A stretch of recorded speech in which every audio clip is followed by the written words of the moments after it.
Hi there, it's Siobhan, it's the Galloping Housewife, and I'm on my way out to the horse. Now, I haven't been on my way out to the horse for a few days. So yeah, don't think you've missed some of these because I haven't recorded them, and therefore I haven't popped them up. So last I was on my way out to the yard was on Tuesday. And I got out there and I got Mitch out and I started grooming him, and I came over quite unwell. So yeah, just a thing that's I've kind of had going off and on for a very long time, and you know, you think you've got these things under control, and all of a sudden I didn't. So I was unable to ride, which just put the horse back in the box and came home again, which was really fucking disappointing. And then Wednesday I decided to give it another day just to make sure. And then Thursday and Friday we've had diggers out at the yard doing work around the yard, and there's been a lot of miscommunication with that as to timing and things, and it's really frustrating, and I haven't been able to get out and do anything.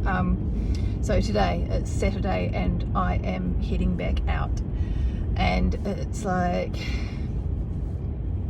and it's really dark grey here today, not much wind. It's I hope it's going to hold off, but there is rain in the forecast, and there's rain in the forecast for the next 2 weeks actually, as much as this is springtime in Scotland, and it is 11 degrees. So we are in the double digits, but there's rain in the forecast for the next 2 weeks, and it's just it's so frustrating. And I've talked here before about just the need for a good yard. I've written quite a bit about choosing it, how the impact of choosing your yard, it's probably the most impactful choice that you'll have as to whether you keep riding. And I mean that with all sincerity, as far as who, I think it's more important than who you train with. I think it's even more important than what horse you have, because if you don't have somewhere that makes riding easy and riding fun and riding safe, then it's really hard. It is really difficult to find the joy and to find the motivation to be going to ride your horse when you don't have those things. And actually one of the girls in New Zealand was like, I couldn't believe I couldn't not have my horses at home. It's like, well, live anywhere but New Zealand and Australia, and you'll realise that very, very few people have that privilege of having your horses at home. And it's and so it is really important, and those that do make huge compromises as well. So it's not as easy as that. And but I mean, having horses at home is a very legitimate choice, and I would actually also do that by preference, but I don't have a property, and then you get to that whole situation of there's a whole lot of other things, and especially us as galloping housewives with all our other commitments. It's like, well, can you get away? Can you can you go on holiday? It's really nice even just to be able to have a night away or a night out, but certainly for longer periods of time, who's going to look after the horses? What happens when you've got a farrier that clashes with one of your kids' school things and all that type of stuff? There's so many of those issues, and then when you've got staff, that's a whole new kettle of fish. I've just I think I went out maybe a week ago into the Get a Life I lose track. About the yard choice. I wrote it a wee while ago, but yeah, I think it went out about a week ago. About the yard choice and what to look for and how to work out what's important for you. And so here, I mean, I've got a great yard in that I've got first class people and first class management. Like they're absolutely brilliant. But you know, it doesn't have first class facilities, and it's a drive. You know, I'm an hour in the car every day to get out to my horses, and both of those things are problematic. You know, I would far rather go somewhere that has good people, that makes it fun, and that they, you know, manage it's safe and they manage the horses well. That, you know, that's my priority. You know, that's top of my list. Yeah, it's a bit of an issue. Anyway, so I am on my way out. I'll do whatever. I'll lunge Mitch for a bit probably, because I imagine that he's going to be interesting after a whole week off, and I'll just get on Percy and do some flat work. And yeah, so that'll be a job done for today. Nothing too exciting. And then I am, and I've just had a moseying on day at home this morning. It's just a sort of very kind of bland general time, and I've got so much on and so much in the woodwork, so many things that I'm putting out there and that I'm producing, and it's really exciting, and yeah, it's really cool to have all that focus. It's I just looking around at the slightly bigger picture. It's, you know, there's yeah, someone says, "Oh, what are you doing for the weekend? Or what are you doing?" Like, nothing, but I'm good. That's all right, you know. I've got a couple of shows coming up, and I'm just planning my season. It's pretty much, and it's like a normal galloping housewife thing. It's just like, that's you playing your summer around show season, and that's fine. That's enough. That's cool. And especially now that we're back to the shows being a little bit social and all those sorts of things, it makes it worthwhile. It makes it easy to do. We've just got some stuff going on with the other business. It's a bit boring. But apart from that, we're just ticking along. And I had a really interesting sort of like week with comments and feedback. Having absolutely brilliant feedback from various women that are on the Sort Your Shit Out course, as in just things that they're saying, that, you know, the breakthroughs that they're having.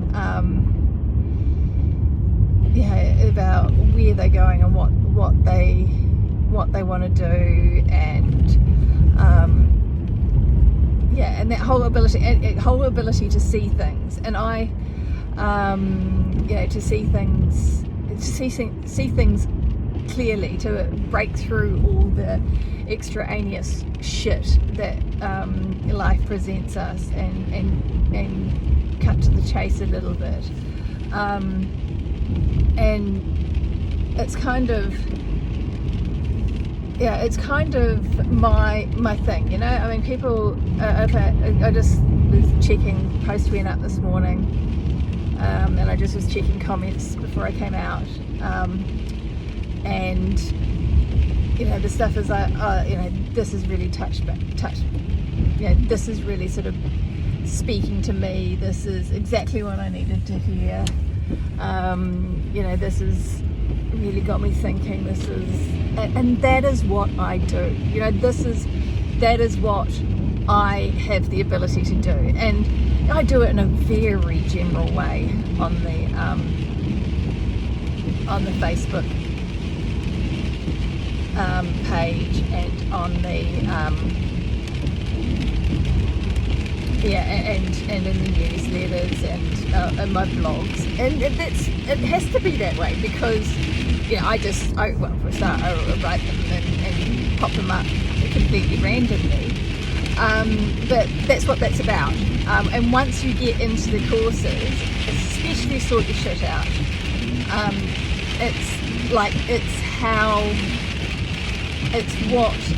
how those messages work for you and how they are individualized and how to actually get the goodness and make the changes out of them in your specific instance. And so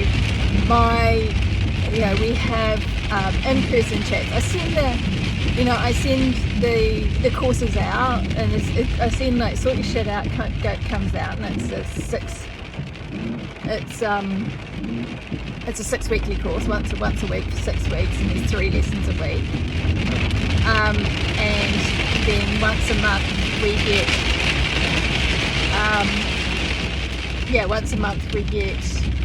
have an in-person call, and we all chat about what's going on, and there is so much value in that. There is so much incredible knowledge and insight in the group. I lead the calls, but there's so many resources within the group.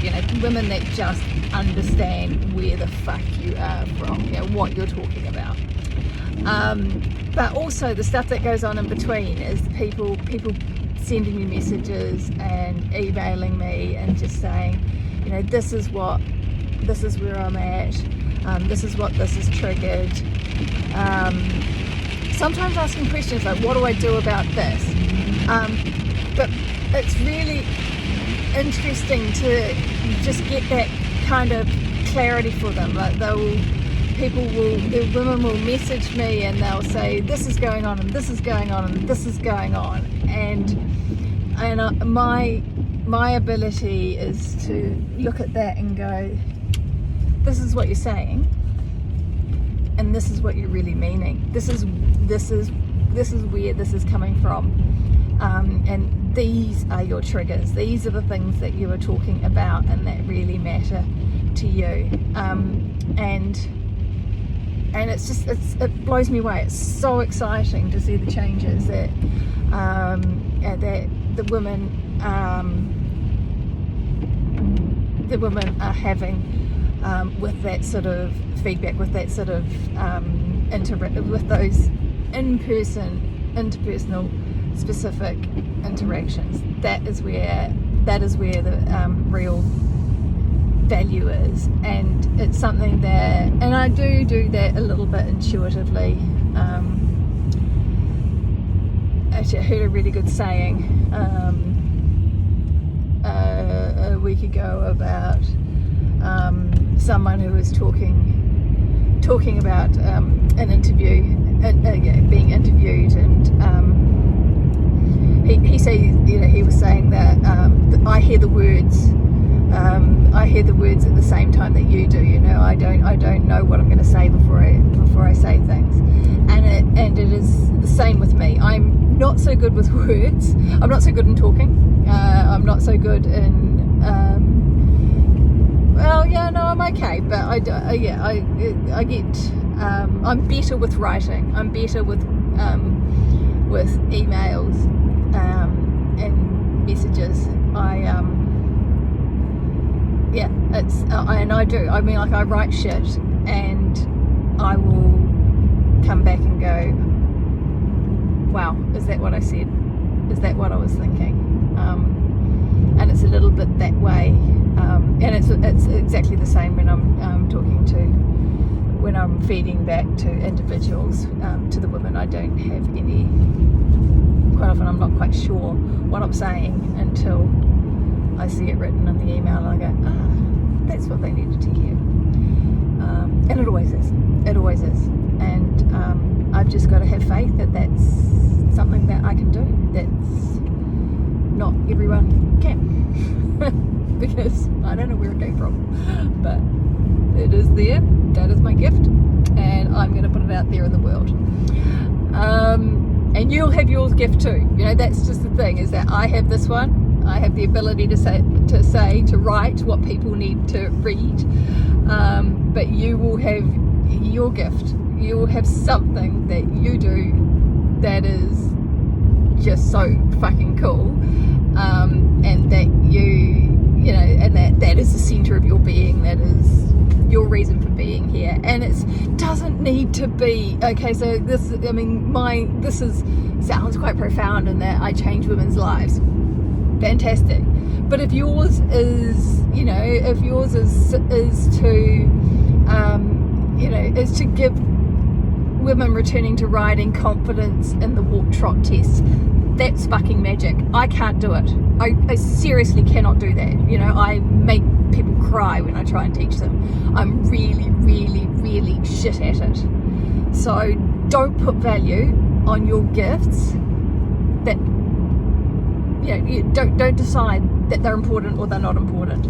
Your gifts are your gifts, and they are all incredibly valuable, no matter how inane or how big you might think they are. They've all got equal value. They are what you're here to do, and they're part of who you are. Right, so that said, I am halfway out to the yard, and I will speak to you next time I'm in the car. I'm not going to say tomorrow, because I will speak to you next time I'm in the car. Right now, bye.